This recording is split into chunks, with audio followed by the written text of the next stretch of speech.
కేంద్ర మంత్రి JP నడ్డాతో CJP ప్రతినిధులు సమావేశమయ్యారు. మరింత సమాచారం మా ప్రతినిధి అరుణ్ అడిగి తెలుసుకుందాం. అరుణ్, నడ్డాతో సీజేపీ ప్రతినిధుల భేటీకి సంబంధించి మరిన్ని వివరాలేంటి? జంతర్ మంతర్ వేదికగా తీవ్ర స్థాయిలో ఆందోళన చేస్తున్నటువంటి కాక్రోచ్ జనతా పార్టీ ప్రతినిధులు కేంద్ర మంత్రి జేపీ నడ్డాను కలిశారు. ఈ రోజు జరిగినటువంటి ఆందోళన, లాఠీ చార్జ్, అదే సందర్భంలో అభిజిత్ దీప్కే అని ఢిల్లీ పోలీసులు ప్రొటెస్ట్ నుంచి తీసివేయటము, అంతకు ముందు సోనం వాంగ్చుక్ ని నిరాహార దీక్ష చేస్తున్నటువంటి సోనం వాంగ్చుక్ ని శనివారం రాత్రి ఆసుపత్రికి తరలించడము, ఇవన్నీ పరిణామాల నేపథ్యంలో ధర్మేంద్ర ప్రధాన్ రాజీనామా చేయాలనేటువంటి ప్రధానమైనటువంటి లక్ష్యంతో ప్రధానమైనటువంటి ఈ ఆందోళనను ఇంకా కొనసాగిస్తామని చెప్తున్నటువంటి నేపథ్యంలో ఈ రోజు ఇచ్చినటువంటి మార్చి 2 పార్లమెంట్ కు సంబంధించినటువంటి వ్యవహారము, దాంతో పాటు తమ డిమాండ్లన్నింటినీ చర్చించేందుకు కేంద్ర ప్రభుత్వం జేపీ నడ్డాని అధికారికంగా నియమించింది. దానికి సంబంధించి జేపీ నడ్డా కేంద్ర ప్రభుత్వానికి సంబంధించినటువంటి ప్రతినిధులు సీజేపీ ప్రతినిధులకు సమాచారం అందించడంతో సీజేపీలో కీలకంగా వ్యవహరిస్తున్నటువంటి సౌరవ్ దాస్, అశుతోష్ రంకాలను కేంద్ర ప్రభుత్వం చర్చలకు ఆహ్వానించింది. వారు తమ డిమాండ్లతో కూడినటువంటి ఒక వినతి పత్రాన్ని జేపీ నడ్డాకు అందించారు. అయితే ప్రధానంగా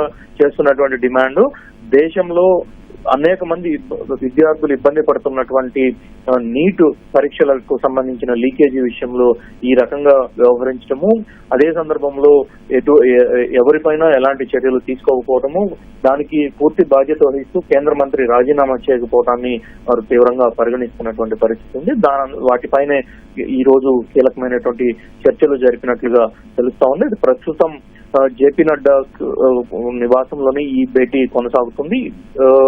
తమ డిమాండ్లు ఏవైతే ఉన్నాయో, ప్రధానంగా ధర్మేంద్ర ప్రధాన్ రాజీనామా చేయాలని, ఎన్టీఏ స్థానంలో, నేషనల్ టెస్టింగ్ ఏజెన్సీ స్థానంలో పూర్తి స్థాయిలో మరొక వ్యవస్థను తీసుకురావాలని, కట్టుదిట్టమైనటువంటి చర్యలతోటి తీసుకురావాలని, దేశంలో లీకేజీ లేని, ఎలాంటి ఇబ్బందులు లేనటువంటి పరీక్షల విధానాన్ని తీసుకురావాలని చెప్పి, అవినీతి నిర్మూలనకు అవసరమైనటువంటి చర్యలను వెంటనే చేపట్టాలని చెప్పి కోరుతున్నారు. ఈ కోరికలన్నిటిపైన కేంద్ర ప్రభుత్వం సంప్రదింపులు జరిపిన తర్వాత, కేంద్ర ప్రభుత్వం కేబినెట్ లో కూడా దీనికి సంబంధించినటువంటి అంశాలు, ప్రధాని అదేవిధంగా హోం మంత్రి ఇరువురితో కూడా చర్చలు జరిపిన తర్వాత తదుపరి వారికి సమాచారం ఇవ్వనున్నట్లుగా తెలుస్తా ఉంది. తొలుత సీజేపీకి సంబంధించినటువంటి వ్యవహారంలో ఈ రోజు ఎటువంటి డిమాండ్లు పెడుతున్నారు, ఇప్పటి వరకు ప్రభుత్వం వైపు నుంచి అదేవిధంగా సీజేపీ వైపు నుంచి ఇరువురి మధ్య సోషల్ మీడియా వేదికగానే జరుగుతున్నటువంటి ఆరోపణలు, ప్రత్యారోపణలు. అయితే ఈ రోజు మార్చి 2 పార్లమెంట్ నిర్వహించడము, అది ఉద్రిక్త పరిస్థితులకు, తీవ్రమైనటువంటి పరిస్థితులకు దారి తీసినటువంటి నేపథ్యంలో కొద్దిసేపు ఈ రోజు మధ్యాహ్నం కేంద్ర హోంమంత్రి అమిత్ షా, విద్యాశాఖ మంత్రి ధర్మేంద్ర ప్రధాన్ తన ఛాంబర్ కు, పార్లమెంట్ లో తన ఛాంబర్ కు పిలిపించి చర్చలు జరిపినటువంటి నేపథ్యంలో సీజేపీ ప్రతినిధులు ఒకవేళ విద్యాశాఖ మంత్రితో చర్చలు జరపాలన్నా కొంత ఇబ్బందికరమైనటువంటి పరిస్థితి ఉంటుంది కాబట్టి అందుకు సీనియర్ మంత్రి, ఇంతకు ముందు పార్టీకి జాతీయ అధ్యక్షుడిగా వ్యవహరించినటువంటి జేపీ నడ్డాను ఎందుకు నియమించారు.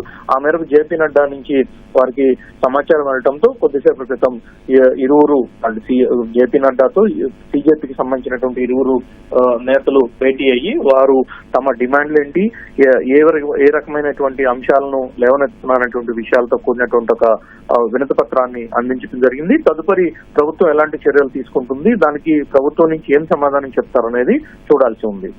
రైట్, ధన్యవాదాలు అరుణ్.